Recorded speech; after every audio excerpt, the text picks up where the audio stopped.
Alors, est-ce que je vois? Voilà. Bien. Normalement, ça devrait arriver. C'est en train de tourner. Ça devrait bientôt arriver.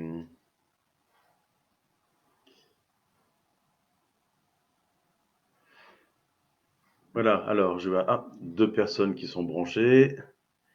Voilà. On va attendre un tout petit peu, peut-être que plus de personnes se connectent. Je vais essayer de regarder aussi les commentaires en même temps. Voilà. Bonjour Hortense de Mignac, qui était, je crois, la première à être connectée. Voilà. Donc, quelques questions ont été posées en amont de ce Facebook Live, donc j'essaierai d'y répondre durant cette heure que nous passons ensemble. Euh, et puis je répondrai évidemment à vos différentes questions que vous pourriez poser en direct. Et donc j'ai à mes côtés une assistante de qualité, de choc, qui me fera passer éventuellement les questions que je n'aurais pas pu voir moi-même sur. Tu vois pas les questions? Euh, Elles sont là. Alors, on va démarrer avec 41 personnes, donc ça vaut le coup de démarrer de façon officielle. Voilà. Il faut aussi le temps que ça se remette en place à l'issue des vacances. Donc, je suis très content de vous retrouver sur ce Facebook Live qui va être une habitude maintenant durant toute l'année. Et donc, tous les mois, il y aura un Facebook Live qui sera donc le samedi matin à 11 heures du matin. Alors, on n'a pas défini encore quel samedi, est-ce que c'est le premier, le deuxième samedi, ce ne sera pas aussi fixe que cela. Ça dépendra aussi de mes activités, s'il y a des mariages, des choses comme ça, auxquelles je devrais aussi participer, qui ne me permettront pas d'être tel ou tel samedi avec vous. Alors, c'est le retour de vacances. J'espère que beaucoup d'entre vous ont pu en prendre et que ceux qui n'ont pas pu en prendre ont pu profiter de belles journées sur Viroflay et donc de profiter d'un calme réel sur Viroflay pour ceux qui en ont pris et qui sont un peu partis. J'espère que vous avez pu découvrir ou redécouvrir des régions de France puisque les voyages à l'étranger étaient beaucoup plus limités. Maintenant, j'espère que vous êtes tous revenus reposés et que de ce fait, vous pouvez reprendre l'année en pleine forme. Alors évidemment, j'aurais aimé, comme beaucoup d'entre vous, que nous ne parlions plus de ce que nous avions connu depuis le début de l'année, c'est-à-dire cette fameuse épidémie du Covid. J'aurais souhaité évidemment très sincèrement ne pas avoir à en reparler, mais bien sûr, il ne faut pas rêver, cette est toujours là, le virus est toujours là, il évolue et évidemment quand on écoute les médias, on se rend compte que il est toujours présent et plus que présent. Et donc, il convient d'être très très attentif et de faire très attention. Et l'élément essentiel, c'est évidemment de respecter les gestes barrières durant notre vie quotidienne. Alors, évidemment, la présence de ce virus fait que il y a encore beaucoup d'incertitudes et on a bien vu durant cet été, mais encore plus durant les 10 derniers jours, les 2 dernières semaines qui viennent de s'écouler, on a vu que des décisions peuvent être prises du jour au lendemain au niveau de certaines instances supracommunales ou de l'État en tout cas, qui peut imposer le port du masque par-ci, un certain nombre de fermetures par là. Donc, nous ne sommes pas à l'abri, évidemment, de modifications ou de consignes qui pourraient être apportées en dehors des décisions municipales et qui s'imposeraient évidemment à nous. Donc, nous serons attentifs et ce que nous mettrons en place comme activité à partir de cette semaine pourra être éventuellement revu à la baisse le cas échéant, ou en tout cas être un peu chamboulé et tout ce que je vais vous dire là peut être chamboulé dans les jours et les semaines qui viennent. Notamment, une question se pose sur le forum des associations qui doit se dérouler dimanche prochain, donc le 6 septembre. Et en l'occurrence, nous avons prévu un forum qui soit organisé de façon plus étalée, c'est-à-dire en partie dans la grande salle de sport collectif du gymnase Gaillon et également en extérieur, sous tente, pour faire en sorte qu'il y ait moins de monde dans les allées, que nous soyons dans des lieux ouverts, le plus possible aérés. Donc voilà, et peut-être que une décision préfectorale nous demandera de ne pas organiser ce forum dimanche, là aussi, et nous ne pourrons le savoir que très tardivement, certainement, ça pourrait très bien être la veille, par exemple. Donc, nous vous tiendrons bien évidemment au courant de tout cela. Alors, beaucoup de questions se posent sur cette rentrée et évidemment sur la question des écoles. Petit point sur les écoles en l'occurrence. Un point général qui ne concerne pas le Covid, il y a des changements de directrice dans certaines écoles. Donc, Lamartine a une nouvelle directrice qui s'appelle Madame Lamati et Corot a également une nouvelle directrice qui s'appelle Madame Legrand. Et donc, ils font leur rentrée à Viroflay à partir de mardi prochain. Donc, vous pourrez leur souhaiter la bienvenue quand vous les verrez dans les différentes écoles. Et il y a également un changement extrêmement important et attendu. Nous avons aussi un nouveau principal au collège Jean Racine qui s'appelle Monsieur Luma et que j'ai rencontré hier même. Et donc, nous sommes parfaitement en phase sur ce qu'il souhaite faire et le lien étroit qu'il souhaite avoir avec la municipalité, les parents, les enseignants, et donc pour que le collège vive parfaitement au sein de Viroflay, et notamment dans ses relations avec le conservatoire pour la classe musicale, ou également dans le lien avec notre ville jumelle de Hasselor. Donc voilà, c'est une très très bonne nouvelle, et je vous invite aussi à lui faire un très très bon accueil. Alors, sur les écoles, la rentrée, normalement, doit se passer comme les années précédentes. Quand je dis normalement, elle doit se passer, c'est-à-dire qu'il y a un nouveau protocole qui est sorti, qui a abrogé un certain nombre d'autres de mesures qui avaient été décidées dans le protocole de déconfinement. Et notamment, il y a un principe qui n'est plus obligatoire, qui est le principe de non-brassage des élèves. C'est-à-dire que les élèves rentrent à l'école et ils peuvent être mélangés dans la cour et on n'a pas besoin de faire des circuits particuliers pour dire que telle classe rentre par là et ressort par là. Tout cela est abrogé pour l'instant, en tout cas. Néanmoins, il y a des mesures qui sont mises en place telles que les gestes barrières. Nous demandons aux enfants de continuer à respecter les gestes barrières, de se laver les mains de façon régulière, bien évidemment. Et les adultes devront, dans les écoles, devront porter des masques. Voilà, vous avez entendu que ça avait évolué aussi la semaine dernière ou cette semaine sur le fait qu'en maternelle, on disait qu'il fallait pas porter le masque, mais en fait, je crois que le masque est aussi obligatoire en maternelle. Donc, une rentrée normale. J'attire votre attention simplement sur le mardi, sur le fait que, évidemment, chaque parent a envie d'accompagner son enfant à l'école lors de la rentrée. Si on peut faire en sorte d'avoir une organisation de la rentrée et des abords de l'école la plus simple possible et la moins contaminante possible, je demanderai aux parents de porter un masque. Je ne l'ai pas rendu obligatoire, mais je vous demande à tous et à toutes de bien vouloir porter un masque en déposant votre enfant à l'école. Et peut-être aussi de n'avoir peut-être qu'un seul parent qui accompagne l'enfant à l'école, ou alors les deux accompagnent, mais il y en a un qui reste à distance. Ce serait peut-être une bonne chose pour éviter qu'il y ait trop de monde, évidemment, et évitons les effusions, les embrassades, les serrages de main, tout ce que vous connaissez déjà depuis un certain temps. Donc maintenant, tous ces gestes barrières. Un point qui est important aussi, c'est le fait qu'en maternelle, il y a une habitude d'amener les enfants directement dans les classes, que les parents amènent les enfants directement dans les classes.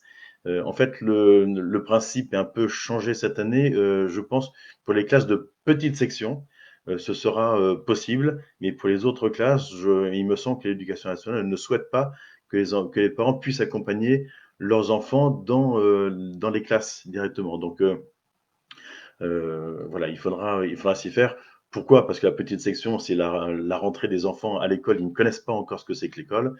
Et les moyennes et grandes sections savent déjà ce que c'est que l'école. Donc, de ce côté-là, ils sont déjà en partie habitués. Ils ne sont plus pas impressionnés comme pourraient l'être les petits de petite section.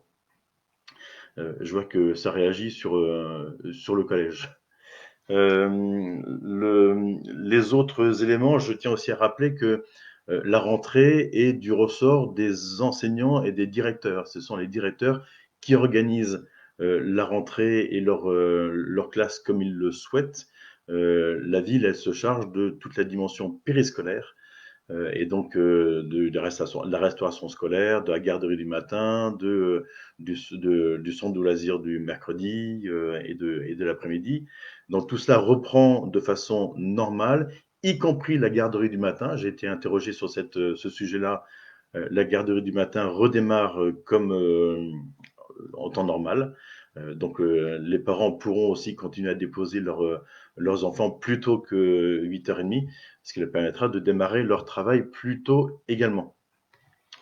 Donc voilà, sur les écoles, le protocole est donc allégé, mais là aussi, nous avons une sorte d'épée de Damoclès, peut-être il sera modifié. Ce sont des modifications qui interviennent pratiquement du jour au lendemain, donc aucune anticipation possible.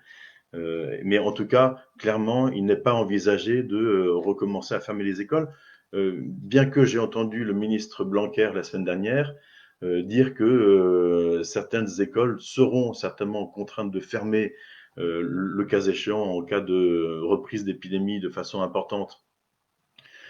Et donc là aussi, ça peut, de façon ponctuelle, au cas par cas, il peut y avoir ce type de décision. Je ne le souhaite bien, pas bien évidemment.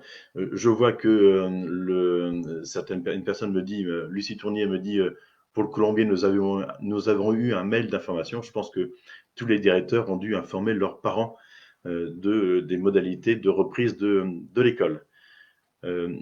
Voilà, donc sur la cantine, la garderie, tout cela redémarre et nous n'avons donc plus la nécessité de ne pas brasser les groupes.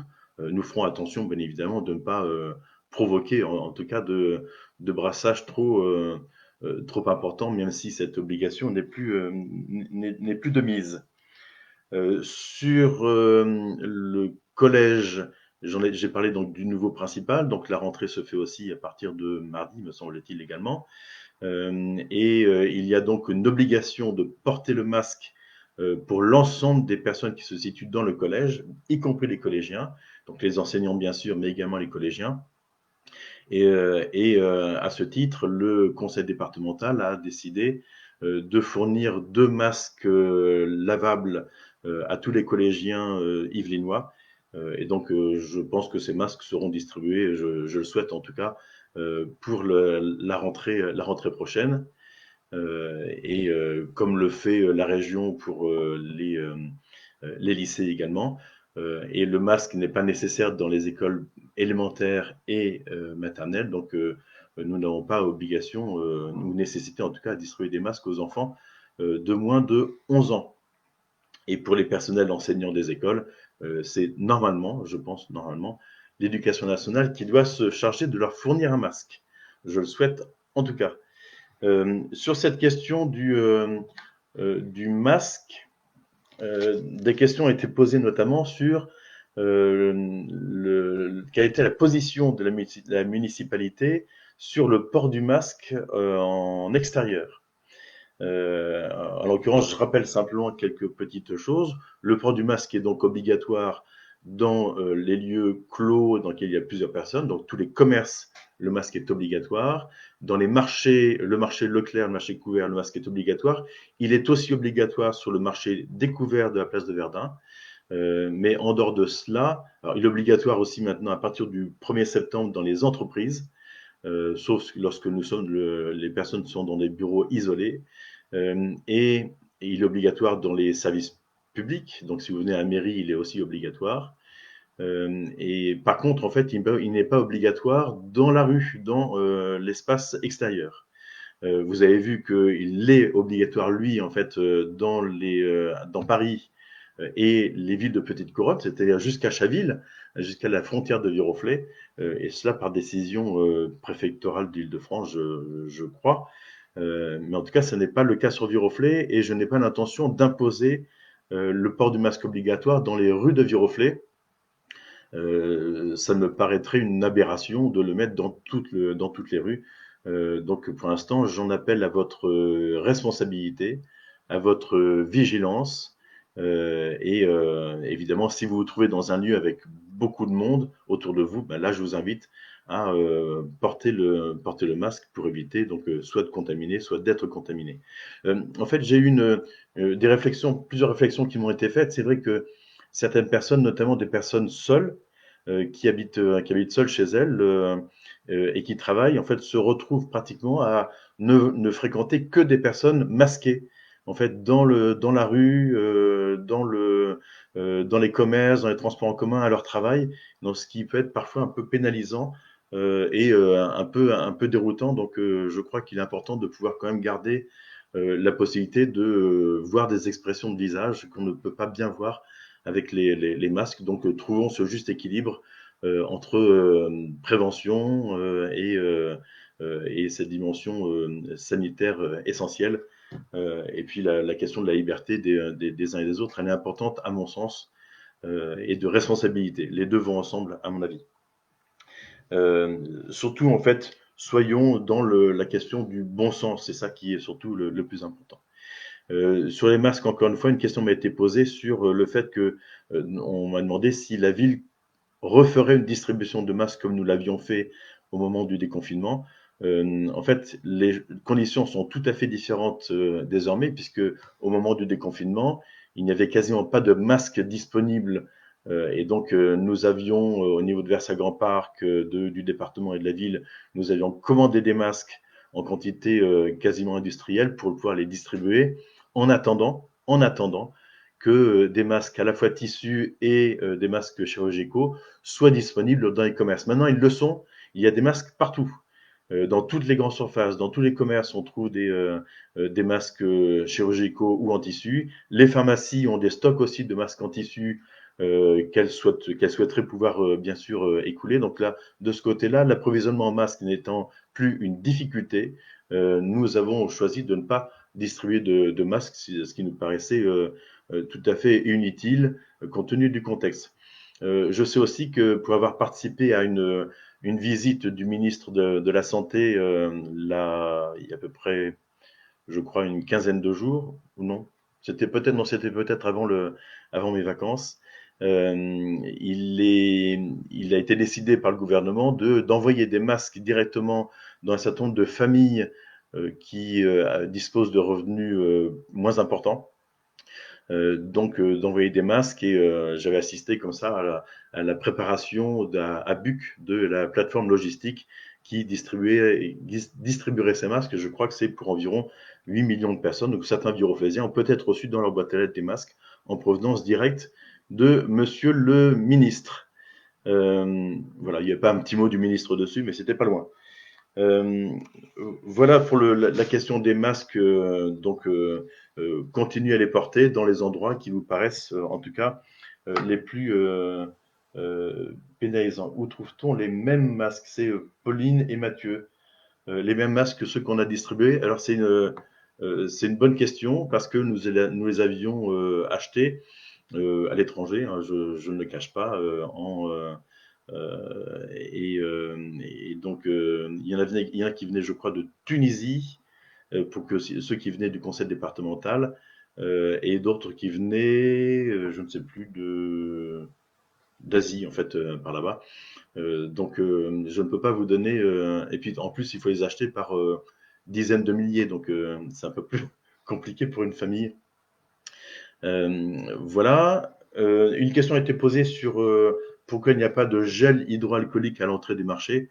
L'expérience a été faite par un certain nombre de commerces de mettre des gels, en fait, où on l'a fait aussi. Je pense qu'il existe aussi des petits flacons de gel que chacun peut prendre et arriver avec un flacon de gel et se laver les mains avec le gel personnel à l'entrée et à la sortie. Mais on a aussi constaté à plusieurs reprises que des flacons de gel disparaissaient, étaient volés bien malheureusement. Mais on a mis des flacons de gel au niveau de certains services publics, notamment à l'entrée de la mairie. Mais je crois qu'il y a d'autres endroits dans la ville où on en a mis avec un système dans une colonne où on appuie sur une pédale et donc le gel ressort, on peut se laver les mains. Donc là, c'est plus difficilement dérobable de cette façon-là. Je reviens un tout petit peu sur la question des écoles et du périscolaire.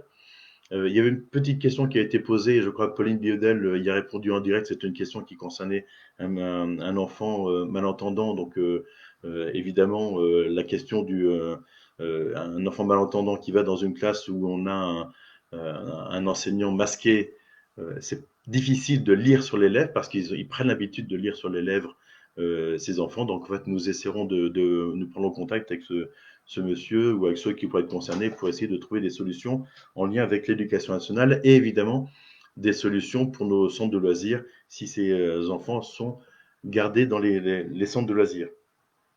Un point important aussi à propos des centres de loisirs, c'est le fait que nous vous demandons comme chaque année d'inscrire vos enfants au centre de loisirs pour le mercredi notamment, et nous avions fixé la date limite au 19 juillet de cette année, sachant que vous aviez la possibilité d'annuler ultérieurement au cas où. Comme chaque année, un certain nombre de familles ne se sont pas inscrites dans les temps et viennent vers nous là depuis cette semaine. Et évidemment, nous avons pour l'instant le nombre d'animateurs qui était prévu pour le nombre d'enfants inscrits à la date du 19 juillet. Nous verrons également, comme chaque année, bien malheureusement, comment nous pouvons répondre à ces inscriptions tardives. Et évidemment, nous devrons embaucher des animateurs si nous les trouvons.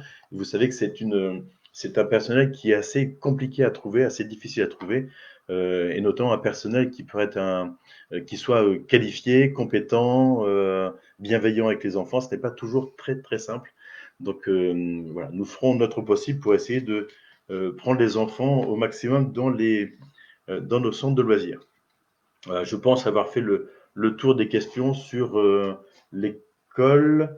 Oui, il y avait une question sur un projet de section bilingue au collège de Viroflay.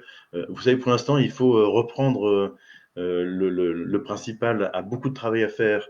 Il va découvrir le collège. Donc, ce travail, il va devoir le mener. Donc, il faut un petit peu le laisser travailler. Nous étions très attachés, nous sommes toujours à la classe bilingue allemand. Nous sommes très attachés aussi à la classe musique du collège et le nouveau principal m'a également indiqué son attachement à ce type d'activité. Donc, bien évidemment, il fera en sorte que les plannings puissent être établis pour faire en sorte que les enfants qui bénéficient de ces différentes sections puissent continuer à le faire et de façon durable. Donc là, c'est une très bonne nouvelle, bien évidemment. J'en viens aussi aux différentes activités. J'ai parlé du forum tout à l'heure, le forum des associations et des activités municipales, qui permet à chacun de se renseigner et de s'inscrire à différentes activités. Je voulais parler des activités sportives. Vous savez qu'à Viroflay, le sport est très très majoritairement piloté par l'USMV, donc l'Union sportive multi-activité de Viroflay. Et donc, l'USMV a différentes sections qui sont autonomes, des sections qui sont gérées ou en tout cas sous l'égide de certaines fédérations. Et donc, certaines fédérations définissent des protocoles spécifiques, chacune définissant son propre protocole pour sa propre activité. Donc, c'est un peu compliqué. Nous avons pris la décision d'ouvrir tous les équipements sportifs, quels qu'ils soient. Donc d'ouvrir les tennis, c'était déjà le cas, mais d'ouvrir les gymnases également, pour faire en sorte que les activités sportives puissent reprendre le plus facilement possible. Et évidemment, chaque section organisera sa rentrée et ses activités en fonction de la distanciation physique nécessaire pour faire en sorte, si ce sport le nécessite, hein.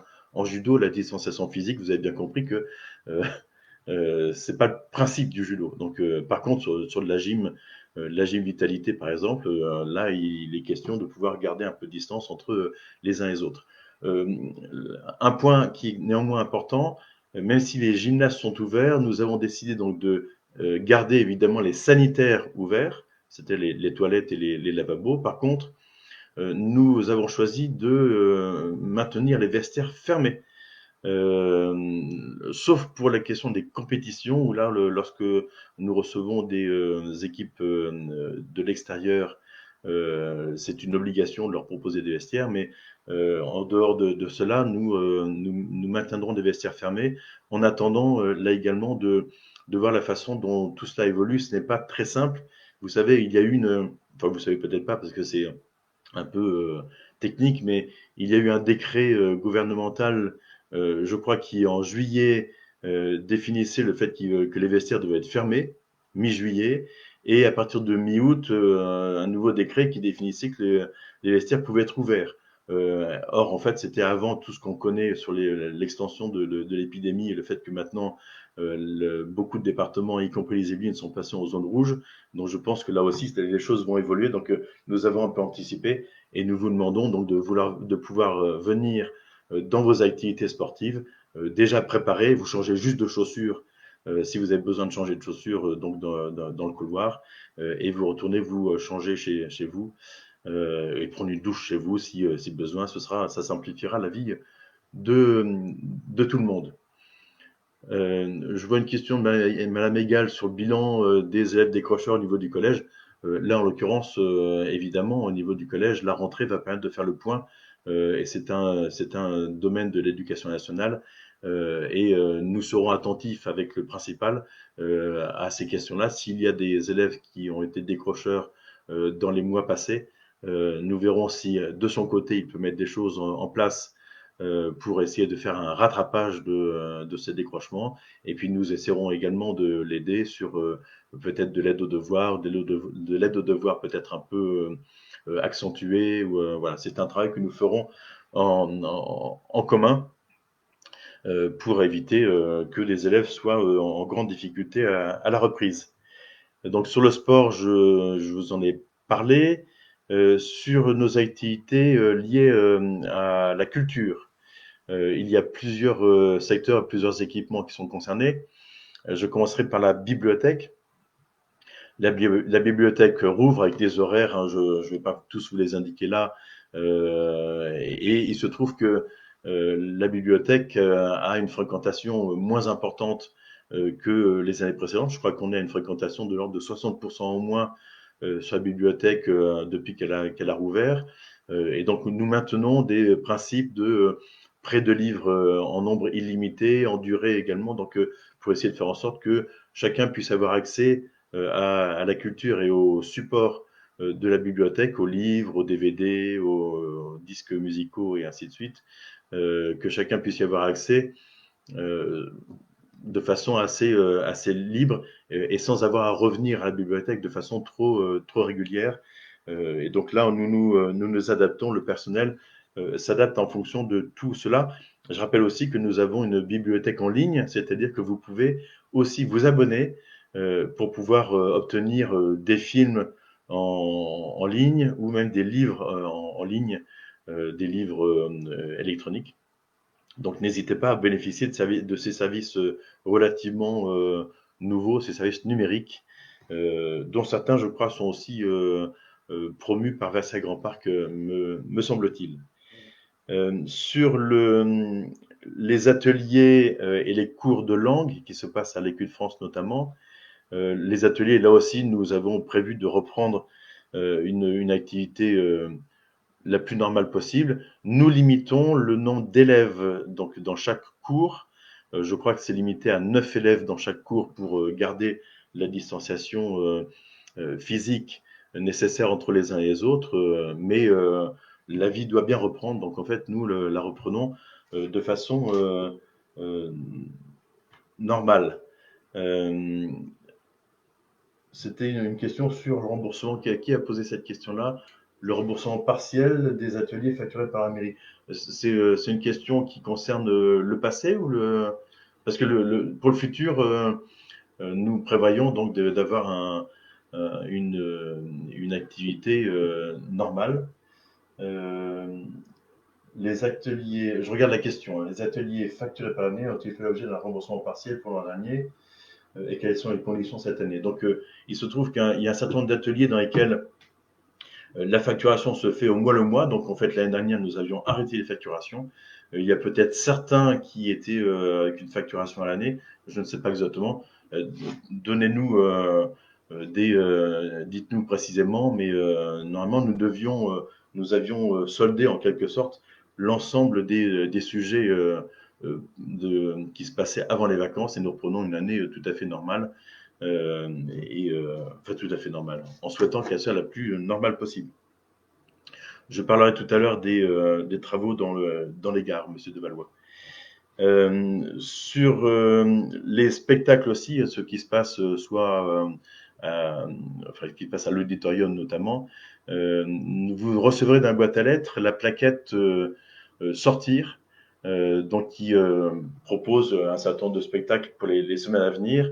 Nous avons essayé de tenir compte de ces différents éléments liés à la pandémie. Il y aura toujours en fait une limitation de jauge de l'auditorium, mais nous continuons à proposer des spectacles et des activités. Et donc, consultez la plaquette que vous devrez avoir dans vos boîtes à lettres d'ici quelques jours. Et enfin, le conservatoire, donc pour terminer sur cette dimension de l'activité culturelle, le conservatoire qui est du ressort de Versailles-Grand-Parc, hein, je vous le rappelle, a prévu de faire une rentrée normale. Et donc les inscriptions sont déjà en cours pour le conservatoire et elles sont en cours jusqu'au 22 septembre, me semble-t-il. Je crois que certains cours sont déjà pleins. Certaines questions, évidemment, sont posées, notamment des questions sur les cours de chorale.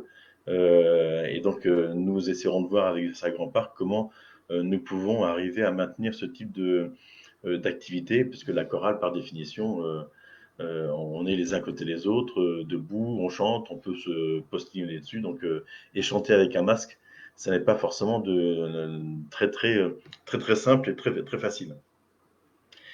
Dans les activités, j'ai parlé du forum des associations, donc qui, je souhaite, puisse se tenir donc le dimanche prochain, dimanche 6. Le masque sera obligatoire à la fois pour les personnes qui tiennent les stands, les responsables d'associations, mais également pour les visiteurs, quels qu'ils soient. Donc là aussi, je vous demande de bien vouloir venir avec le masque. Et même dans les espaces qui sont des espaces extérieurs, sur le parking du gymnase sur lequel il y aura des stands, gardez le masque parce que je pense que s'il y a autant de personnes que les années précédentes, il y aura quand même un peu de proximité, de promiscuité des uns avec les autres. Donc c'est pour ça que je vous demande de bien vouloir avoir le masque. Ah voilà.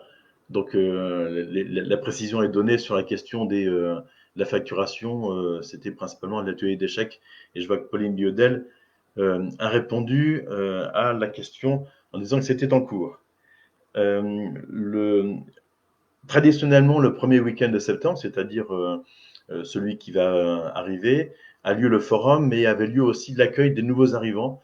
Et donc, vous le comprendrez bien, si vous avez assisté à l'accueil des nouveaux arrivants les années précédentes, vous comprendrez bien que nous ne pouvons pas tenir cet accueil tel qu'il était prévu. Nous attendons des jours meilleurs euh, et, euh, et nous verrons comment nous pourrons proposer aux nouveaux arrivants de Viroflay un accueil qui soit digne de celui que nous faisons à chaque année pour faire en sorte qu'ils se sentent bien accueillis et qu'à leur tour, lorsqu'ils verront des nouveaux arrivants dans les années à venir, ils puissent à leur tour bien les accueillir dans leur quartier comme voisins. Donc voilà, malheureusement, je dis malheureusement parce que cette soirée des nouveaux habitants est une soirée toujours extrêmement appréciée par chacun. Euh, et puis, dans nos activités également, nous reprendrons nos réunions liées à des projets de voirie, ce genre de choses, liées à nos réunions publiques, nos permanences d'adjoints. La première de l'année scolaire se tiendra samedi prochain au marché Leclerc à partir de 10 heures. Donc, vous pourrez trouver un adjoint et un autre élu de notre équipe municipale qui pourront répondre à vos questions, soit générales, soit plus personnelles. Vous comprendrez bien que dans le Facebook Live, je ne réponds pas directement à des questions très personnelles. J'essaie de répondre à des questions d'intérêt général qui concernent bien évidemment le plus grand nombre d'entre vous. Euh, la vie de la ville, c'est aussi ses commerces. Vous avez vu qu'on avait aussi fait une campagne de communication durant cet été. Il y avait quelques affiches qui vous incitaient à faire marcher nos commerces. Ils ont beaucoup souffert durant le premier semestre 2020, donc je vous invite à continuer à les fréquenter les marchés et les commerces sédentaires, les commerces en boutique. Il y a des fermetures de commerce durant l'été. Il y en a eu. Je signalerai la fermeture de Lady Sortilège, le magasin de vêtements qui se trouve en centre-ville en face de l'Écu de France. Et puis il y a également un pressing qui avait déménagé il y a 2 ou 3 ans du côté de la place Louis XIV, qui lui aussi a fermé. Nous espérons bien évidemment que des candidats commerçants reprendront ce commerce pour soit avoir la même activité, soit proposer une autre activité qui sera utile aux Viroflésiens et une activité rentable évidemment pour les commerçants. N'hésitez pas, hein, je fais un appel à candidats. Si vous sentez une âme de commerçant, n'hésitez surtout pas à reprendre ces commerces. La ville n'a pas compétence pour désigner des commerçants et s'occuper de regarnir les commerces vides. Nous essayons de les promouvoir, en fait, ces commerces vides auprès d'un certain nombre d'instances, d'organisations professionnelles, de la Chambre des métiers, de la Chambre de commerce, mais nous n'avons pas l'occasion de générer nous-mêmes des boulangers, des bouchers, des charcutiers, des poissonniers. Et nous dépendons bien évidemment de la bonne volonté des commerçants, et je pense que beaucoup de commerçants, ou qui avaient des projets en tout cas, ont été un peu échaudés pour se lancer. Ça me permet de parler un petit peu d'un commerce qui a fermé un petit peu avant, qui a fermé l'année dernière, mais il y a eu des évolutions, notamment c'est le restaurant Le Véritable qui a fermé. Vous l'avez vu, en fait, il y a un projet immobilier sur ce restaurant. Ce projet immobilier est lié à ses propriétaires, aux propriétaires du Véritable, qui ont décidé de fermer le restaurant qui était trop grand. Ils avaient des problèmes pour recruter des cuisiniers et des personnes en salle. Mais nous travaillions à l'époque, le travaillions, vous voyez, avec un I, c'était le passé. Nous travaillions à l'époque pour le réinstaller, ce restaurant, dans une structure un peu plus petite, telle qu'il le souhaitait, dans les anciens locaux de la bibliothèque municipale de Viroflay, donc juste en face du restaurant. Et durant le confinement, le restaurateur nous a indiqué qu'il abandonnait son projet, compte tenu du fait que le secteur de la restauration est un secteur extrêmement sinistré et qu'il ne voulait pas se lancer dans une aventure qui lui paraissait risquée. Donc, nous nous retrouvons donc le bec dans l'eau. Vous voyez aussi qu'il y a d'autres restaurants qui sont toujours fermés, les restaurants chinois notamment, donc ce qui nous évite d'avoir des quarts de chinois, même s'il y a beaucoup moins de touristes chinois qui viennent en France. Il y a un des restaurants chinois qui doit être repris, le Dragon Royal, qui devait être repris, qui, je pense qu'il doit toujours l'être, par quelqu'un qui avait déjà un commerce sur Viroflay avant, hein, une brasserie, et qui veut en faire un commerce, un restaurant de viande. Et donc, il serait tout à fait le bienvenu dans Viroflay. Donc, j'attends quelques nouvelles sur la mise en œuvre de ce futur commerce. Dans les bonnes nouvelles, je tiens à signaler donc l'ouverture d'un commerce qui n'existait pas à Viroflay. Un nouveau commerce qui ouvre ce jour même, là, aujourd'hui même, ce samedi. Donc, n'hésitez pas à y aller. Il se trouve au 55 avenue du Général Leclerc. C'est un primeur. Donc, il s'appelle je vérifie ça, les potagers de Versailles. Alors, c'est un peu dommage que ce soit les potagers de Versailles et pas de Viroflay, mais en tout cas, faites-lui le meilleur accueil. Il se trouve dans le local presque en face de la rue Pierre Brossolette, un ancien local qui était tenu par, je crois, que c'était un institut de beauté qui devait s'appeler Secrètement Belle. Voilà. Et donc, c'est tout naturellement que vient un primeur avec des fruits et légumes pour être tout naturellement beau et belle en fait en mangeant 5 fruits et légumes par jour. Bien évidemment, c'est un peu tiré par les cheveux ce que je vous dis là, mais néanmoins, ça fait beaucoup de bien de manger des fruits et des légumes.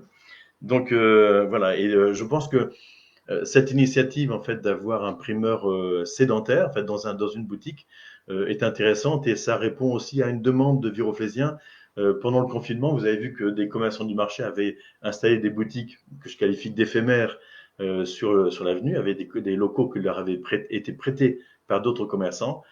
Et donc, je pense que beaucoup de Viroflésiens ont pris quelques habitudes de pouvoir disposer de fruits et légumes tous les jours.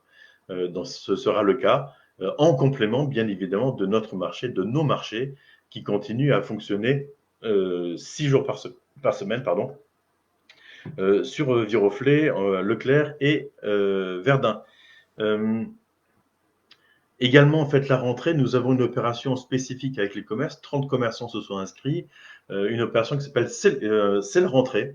Et donc, vous pouvez bénéficier d'un certain nombre d'offres chez ces 30 commerçants inscrits. Tous les détails figurent sur la page Facebook de la ville ou la page Facebook des commerces de Viroflay. Donc, n'hésitez pas à aller voir et à leur faire aussi le bon accueil, aller découvrir ou redécouvrir des commerces. Ce qui compte dans un commerce, c'est la qualité des produits et du service proposé, mais également la qualité de l'accueil. Et je sais que beaucoup de commerçants savent travailler cette qualité de l'accueil dans leur boutique. Donc, allez-y, faites-en bon usage. Un autre point aussi que je voulais faire, je regarde un petit peu les différentes questions. Il n'y a pas de question. Il y a une file d'elle qui dit je regarderai le live en rétroactif, mais je reste bien perplexe. Je ne sais pas quelle est cette perplexité mais en tout cas, voilà. Si c'est une perplexité, je crois que vous aviez posé des questions, même file d'elle, des questions en amont sur la question de l'école, le brassage et tout cela. Donc voilà, il s'agit de voir cela également avec les écoles, voire avec Monsieur le ministre Blanquer, qui vous proposera des choses. En tout cas, voilà, nous essaierons de faire en sorte d'éviter de continuer à propager le virus avec nos différents moyens et propositions, mais c'est aussi à vous dans le quotidien à être attentive. Je vais faire un petit point aussi parce que l'été qui s'est écoulé, c'est aussi l'occasion d'avoir un certain nombre de travaux dans la ville, des travaux à l'initiative de la ville et notamment profitant du fait qu'il y a moins de monde dans Viroflay et que les écoles sont fermées. Et donc, vous allez pour certains d'entre vous découvrir des écoles avec quelques petits changements. Je pense notamment à l'école des Arcades où toutes les fenêtres alors je ne sais plus, du premier étage, toutes les fenêtres du premier étage côté rue Rieux-Sec ont été changées. Donc, ce sont des fenêtres qui permettront, qui sont beaucoup plus euh, isolantes. Voilà, merci. Qui sont isolantes et qui permettront de contribuer à faire des économies d'énergie comme nous le faisons. Nous faisons depuis plusieurs années des travaux réguliers dans nos écoles et dans nos bâtiments municipaux pour progressivement réduire la consommation d'énergie. Nous changeons des toitures, nous changeons des fenêtres, nous changeons des chaudières. Ça a encore été le cas lorsque nous aurons fini l'extension de l'école Corot là, sur les 4 classes que nous avons créées à la place des appartements. Nous avions changé la chaudière de Corot et là nous avons cet été changé la chaudière du gymnase du stade des Bertizettes, des vestiaires et des bureaux. Donc là aussi pour faire des différentes économies et nous continuerons à changer les chaudières qui nécessitent de l'être. Il n'y en a plus beaucoup, elles sont quasiment toutes neuves ou elles ont presque toutes moins de 10 ans désormais. Donc c'est un grand pas que nous faisons dans la question de l'économie, des économies d'énergie. Toujours dans les écoles, je crois qu'à Corot, nous avons totalement repris des classes qui devaient l'être, en rez-de-chaussée, il me semble. Et donc, il y a des classes toutes neuves du sol au plafond avec un travail qui a été fait par nos ouvriers municipaux, notre régie municipale, qui a beaucoup travaillé durant le mois d'août, et donc que je salue pour leur travail, leur dévouement et la qualité du travail qu'ils font. Nous avons eu aussi, durant l'été, alors il y a d'autres travaux qui sont passés, des travaux qui sont passés un peu à l'Écu de France, dans d'autres bâtiments, mais de façon un peu plus anecdotique et moins visible. Je crois qu'il y a eu des travaux aussi de voirie, c'est pas que je crois, j'en suis certain, des travaux de voirie, soit des remplacements de tapis, vous savez, c'est juste la surface superficielle, la couche superficielle, des changements de tapis rue Julien Certain, et également des changements de tapis de la rue des Saisons, donc de la rue Corbie jusqu'à la rue Rieussec. Donc des travaux assez importants, mais pas très longs en l'occurrence. Un changement de tapis, ce n'est pas très long. Et nous avons des travaux toujours en cours, notamment le quartier de la Marquette. Tout le quartier de la Marquette est en travaux. Donc les rues Michelet, Marie-Amélie, des Trois Maisons. Donc ces rues-là sont toujours en travaux. Nous sommes à peu près sur le planning qui était prévu. Et je crois que Jean-Philippe Ollier, le maire adjoint en charge de l'aménagement de l'espace public, doit proposer aux riverains une réunion de quartier pour présenter la suite des événements, donc qui est l'enfouissement des réseaux et la réfection complète de ces rues-là. Le travail qui a été fait jusqu'à présent, c'était un travail sur l'assainissement, donc les égouts, puisque je vous le rappelle, un travail lourd dans les rues se fait toujours à partir du constat de l'état des égouts. Euh, le, dans les autres travaux à venir, nous avons aussi des travaux dans la zone d'activité, la rue de la Pépinière, qui va être totalement reprise. Donc à partir du mois à venir, je crois que les travaux doivent commencer la semaine prochaine et donc, c'est des points, des points importants. Donc, c'est un axe quand même assez important. Et tous les travaux ne peuvent pas être faits pendant les vacances, j'en suis désolé. Oui, un point aussi, je vois Pierre Morito, ça va pas être votre nom, Morito, je pense pas.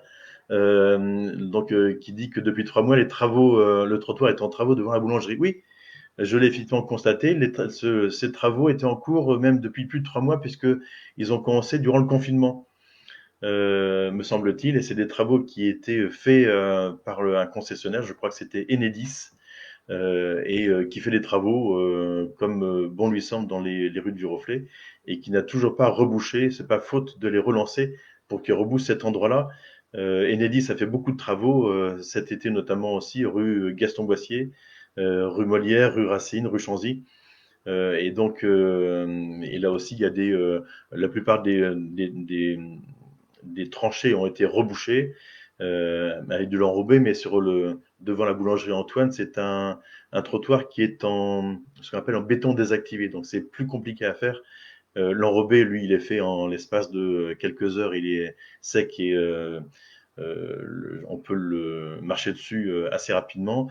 Le béton désactivé nécessite pratiquement 48 heures d'immobilisation et sans pluie. Donc en fait, c'est un peu plus complexe à mettre en œuvre, mais je ne sais pas si c'est pour ça que ces travaux euh, traînent.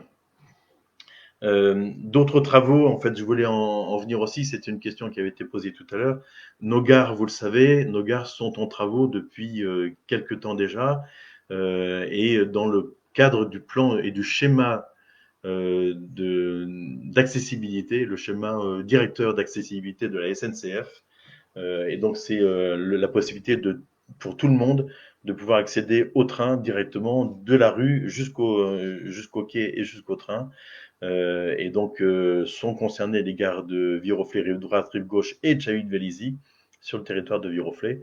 Et donc, pour Viroflay, rive droite, les travaux sont, je crois, finis ou quasi finis.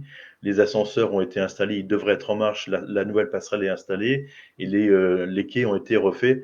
On est en train de négocier avec la SNCF de pouvoir retrouver un accès direct de la Sente Pierre Curie vers le quai, un accès qui existait avant, qui a été bouché par la SNCF pendant les travaux. Donc nous négocions pour essayer de retrouver cet accès. Donc là, rive droite, c'est quelque chose de quasi fini. Le rive gauche, les travaux sont beaucoup plus conséquents parce que contrairement à rive droite où il n'y a que 2 quais, la gare rive gauche en fait est une gare extrêmement importante, très compliquée, et donc et vous l'avez vu et vous le subissez effectivement beaucoup de riverains subissent les travaux, j'allais dire riverains même parfois un peu plus éloignés, notamment des travaux qui se passent le week-end, qui se passent la nuit. Donc il y a quelques week-ends qui ont été concernés durant le mois de juillet, extrêmement pénible, notamment lorsqu'il fait chaud, puisque on a besoin d'ouvrir les fenêtres. Il y a, je crois, encore un week-end concerné au mois de septembre. Je crois que ça va être le week-end du 20-21 septembre, me semble-t-il. Mais il y a une information avait été donnée par la SNCF pour prévenir. Mais il y a aussi donc des travaux en journée qui se déroulent et la nuit, encore la nuit en semaine. Et donc là-dessus, en fait, je n'ai pas de prise hormis de demander à la SNCF et en fait à ces entreprises d'être les plus attentives possibles à réduire les bruits. Mais vous savez, en fait, lorsqu'il s'agit de casser un quai, de refaire toutes les bandes podotactiles sur les bords des quais, de creuser des trous, faire des micro-pieux pour mettre des ascenseurs. Ces travaux ne peuvent pas être faits évidemment sans aucun bruit. Donc je vous demande bien évidemment de prendre votre mal en patience, qui est bien difficile, je sais, pour les riverains les plus proches, notamment de la rue Hippolyte Massé et les riverains du square Vauban, donc les immeubles en briques rouges, dont j'avais reçu les responsables du conseil syndical au mois de juillet pour faire en sorte de les mettre en contact, si nécessaire, avec les responsables du chantier. Donc voilà, encore un peu de patience. Je crois que les travaux vont encore durer à peu près un an pour la gare rive gauche, à minima un an. Et vous avez pu remarquer, pour ceux qui sont dans le quartier de Chaville-Vélizy, quartier de Verdun, les travaux vont aussi démarrer ou ont démarré sur la gare de Chaville-Vélizy. Là aussi, ce sont des ascenseurs qui vont être mis en place, et non pas par le dessus, mais par le dessous, par le tunnel de passage entre la gare routière et la place de Verdun. Et donc, une station de chantier a été mise en place. Une base vie est mise en place sur la gare routière. Donc, les bus sont un peu détournés par rapport à leur circuit classique. Et donc, nous observons pour voir si tout cela se passe correctement. Et là, les travaux, je crois, doivent durer un peu plus d'un an. Avec évidemment, il y aura des nuisances, notamment sonores, lorsqu'il sera question de percer les quais pour pouvoir installer les ascenseurs. Et il y aura aussi le cheminement à l'intérieur du tunnel qui sera un peu modifié.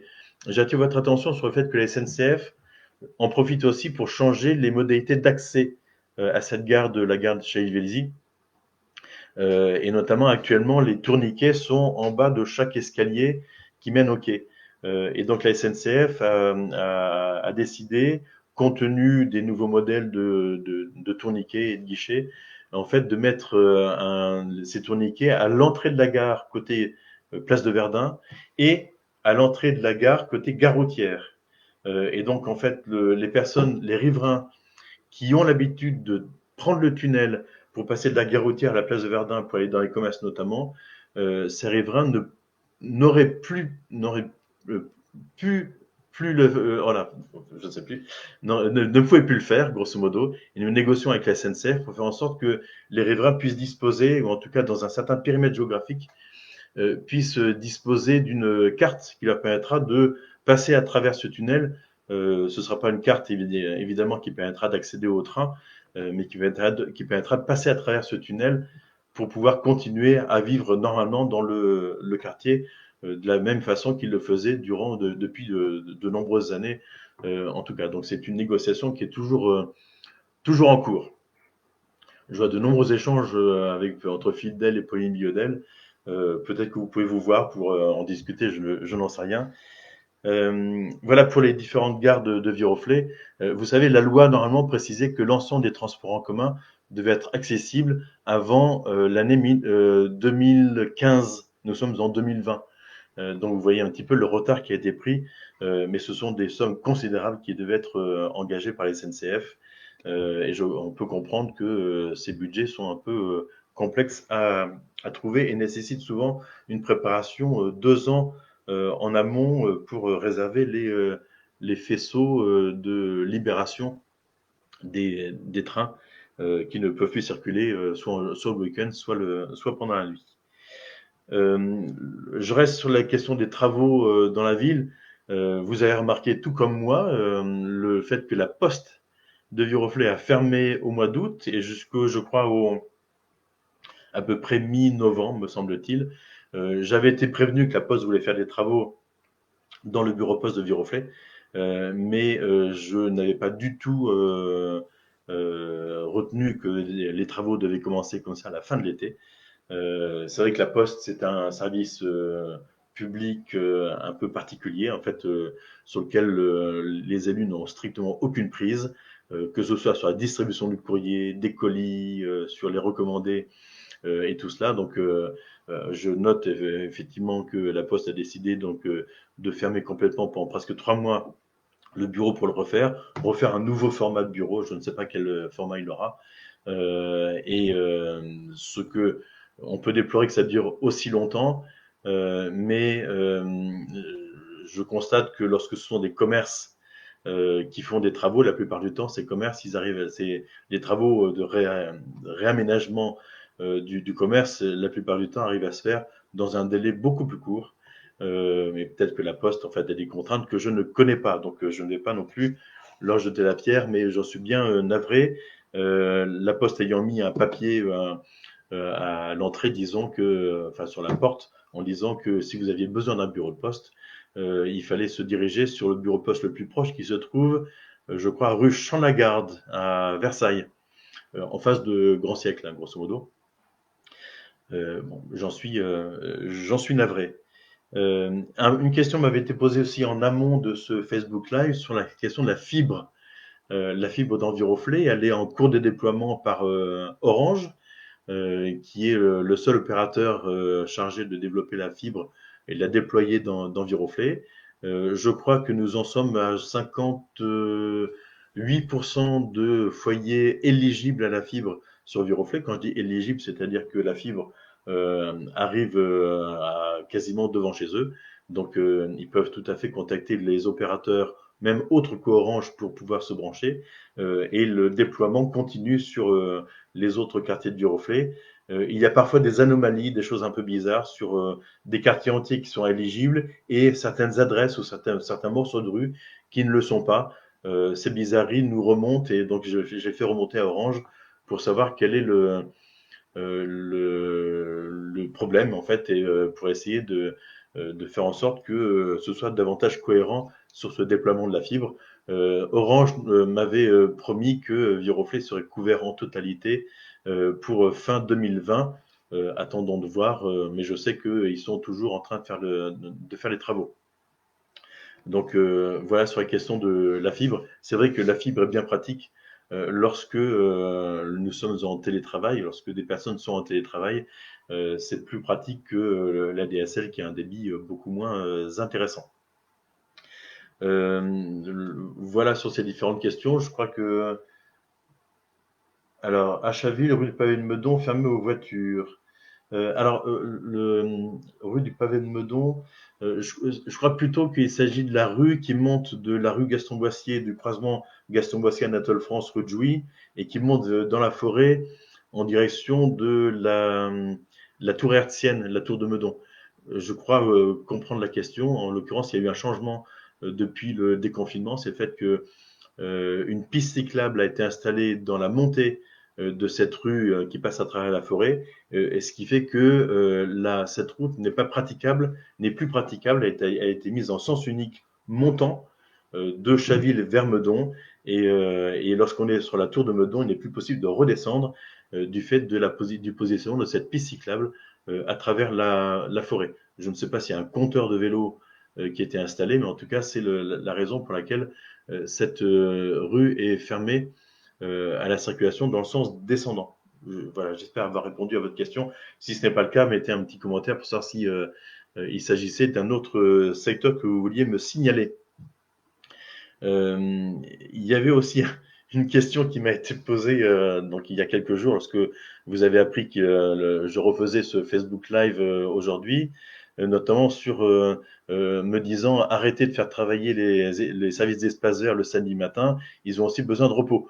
En l'occurrence, les services de la municipalité ne travaillent pas le samedi matin, hormis certains qui sont ouverts au public, tels que l'accueil de la mairie, tels que la bibliothèque et l'Écu de France pour les expositions, mais les espaces verts ne travaillent pas le samedi matin, ni le samedi après-midi, ni le dimanche. Et ça peut leur arriver de travailler lorsque nous sommes en astreinte neige, là c'est pas le cas actuellement, et que on a besoin de pouvoir déblayer les rues. Dans ce cas, tout le monde est mobilisé. Et en l'occurrence, ils ne travaillent pas le samedi matin. S'il y en a qui travaillent, ce sont nos prestataires, notamment de nettoyage des rues, et eux, en fait, qui ont leur propre planning, en fait, en fonction, là aussi, du cahier des charges, en demandant, lorsque la ville leur demande de nettoyer l'avenue en centre-ville tous les jours, ou certaines rues deux fois par semaine. Donc voilà, ce sont nos prestataires qui doivent travailler, je pense, le samedi matin. Je pense que c'était votre votre question ou votre remarque en tout cas. Voilà, je pense avoir à peu près parcouru l'ensemble des questions et des sujets. Il y en a certainement beaucoup d'autres. Il y a plein de questions sur les crottes de chiens vers les écoles. Ah, il y a des questions sur les crottes de chiens vers les écoles. Et l'allée Bracciano. Et l'allée Bracciano. Alors, l'allée Bracciano, c'est celle qui longe l'école Colombier et l'école des Arcades. Écoutez, les crottes de chiens, ça j'invite évidemment depuis très longtemps, j'invite les propriétaires de chiens à se munir de sacs puisqu'il y a des distributeurs de sacs qui existent dans la ville. C'est un peu étonnant que ce soit à la ville de distribuer des sacs pour les crottes de chiens, mais bon, nous l'avons fait et nous continuons à approvisionner ces sacs. Beaucoup de propriétaires font l'effort de ramasser les crottes de chiens, d'autres ne le font pas. Nous n'avons pas encore réussi à prendre en flagrant délit en fait certaines personnes. Si c'était le cas, évidemment, elles seraient immédiatement verbalisées. Mais vous savez que souvent les propriétaires de chiens sortent leurs chiens le soir, lorsque la police municipale ne travaille pas, ne travaille plus, et donc ils se sentent de cette façon en fait en impunité. Voilà. Si vous connaissez des personnes qui ne pratiquent pas le ramassage, ben, n'hésitez pas à leur signaler de façon gentille hein, pour éviter de vous faire agresser, comme c'est arrivé lorsque des personnes ont signalé à d'autres qu'elles ne portaient pas de masque. Donc soyez prudents hein, parce que nous avons aussi, il faut se méfier de la réaction de certaines personnes ou de certains chiens, éventuellement, pourquoi pas. Donc voilà, nous essaierons d'être attentif à ces questions de crottes de chien. Mais je sais que ce quartier du plateau, entre l'avenue des combattants, sur le haut, à proximité de l'école Saint-François, et la île Bracciano, parfois, effectivement, il y a des pratiques qui ne sont pas tolérables, en tout cas pas du tout civiques. J'en profite aussi pour rappeler que les encombrants, il y a une question qui a été posée il n'y a pas très longtemps sur les réseaux sociaux en disant est-ce que vous savez quand passent les encombrants en septembre? C'est immuable depuis des années et des années et des années. Les encombrants sont ramassés le mercredi matin pour la rive gauche et le jeudi matin pour la rive droite. Et ils peuvent être déposés sur les trottoirs la veille au soir, c'est-à-dire le mardi soir pour la rive gauche et le mercredi soir pour la rive droite. Donc, le premier mercredi de chaque mois et le premier jeudi de chaque mois. Donc, je rappelle que lorsqu'on est sur le mercredi 1er, ce ne sera pas le cas, ce sera mercredi 2 septembre, c'est bien le premier mercredi du mois. Et que lorsqu'on est sur un mercredi 31, ça n'est pas le premier mercredi du mois. Le premier mercredi du mois, ce sera le suivant, qui sera certainement le 6, le 6 ou 7, je ne sais pas exactement. Mais voilà, donc c'est premier mercredi ou premier jeudi du mois. C'est très simple à retenir. Et si le premier jeudi ou mercredi tombe le 1er mai, c'est le seul jour où il n'y a pas de ramassage d'ordures ménagères et d'encombrants. Dans ce cas-là, en fait, il y a un décalage qui se fait la plupart du temps le lendemain. Voilà. Et dans ce cas-là, on prévient sur les réseaux sociaux de ce changement pour le ramassage. Voilà. Je vais en terminer là pour notre Facebook Live en vous donnant rendez-vous soit dans la ville, en fait, dans les jours et les semaines qui viennent, soit au forum des associations, en fait, en espérant qu'ils puissent évidemment se tenir, soit pour le prochain Facebook Live qui se tiendra au mois d'octobre peut-être ou tout fin septembre. On va voir quelle est la date la plus optimale, à la fois compte tenu de mon agenda, mais également compte tenu peut-être des événements. Peut-être qu'il y en aura un entre-temps si jamais les événements tendent à se précipiter et qu'il y a des nouvelles consignes à vous transmettre. Peut-être un Facebook Live un peu plus court que 1 heure le samedi matin. Voilà, il me reste à vous remercier, à vous souhaiter un bon week-end, une bonne fin de période de vacances scolaires pour les enfants. J'aurai plaisir à retrouver les enfants dans les écoles mardi. Évidemment, je viendrai dans les écoles masquées, dans chacune des classes masquées. Nous aurons, contrairement aux années précédentes, la délégation en fait des élus ou des services municipaux qui sera réduite par rapport aux années précédentes pour éviter là aussi de générer des risques dans chacune des écoles. Voilà, mais en tout cas, je crois que les enfants sont très attachés au passage du maire dans les écoles. Et moi, je suis très attaché au fait de leur souhaiter la bienvenue, de leur souhaiter une bonne année. Et vous savez, je leur dis toujours, je leur donne toujours comme conseil, la plupart du temps, je leur dis le matin, quand vous vous levez, le matin d'école, ou même tous les matins, la première chose que vous avez à faire, c'est quoi? Je leur pose la question. Et donc, en fait, il y en a assez peu qui ont la bonne réponse, enfin la réponse que j'attends en tout cas. Et je leur dis, dites bonjour à votre papa, à votre maman, à ceux qui sont dans votre maison, à vos frères et sœurs. Ça fait le plus grand bien de dire bonjour à ses proches. Dans ces temps importants, c'est important d'avoir de la convivialité, de la fraternité et de la bienveillance. Merci à vous tous et très bon week-end. Merci de votre attention. À très bientôt. Au revoir.